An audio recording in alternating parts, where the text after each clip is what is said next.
కేంద్ర ప్రభుత్వం కుట్ర కేంద్ర ప్రభుత్వంతో కలిసి ఉన్న బీఆర్ఎస్ పార్టీ కుట్రతోనే బీసీలకు 42% రిజర్వేషన్లు దూరం అవుతున్నాయి. రామగుండం ఎమ్మెల్యే మక్కన్ సింగ్ రాజ్ ఠాకూర్ ఆరోపణ.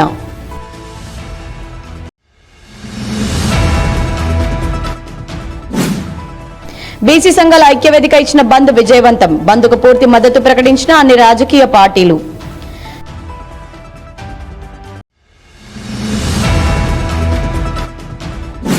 దసరా దీపావళి ఉత్సవాల కోసం అందంగా ముస్తాబవుతున్న గోదావరి కని జవహర్లాల్ నెహ్రూ స్టేడియం.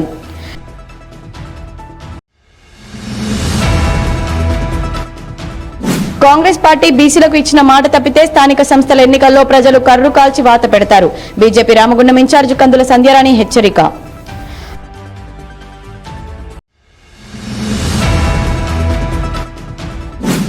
ప్రజా సేవకునిగా అభివృద్ధికి వారధిగా ఎల్లవేళలా ప్రజలకు అండగా ఉంటాను. ఎమ్మెల్యే ఎంఎస్ రాజ్ ఠాకూర్ వెల్లడి.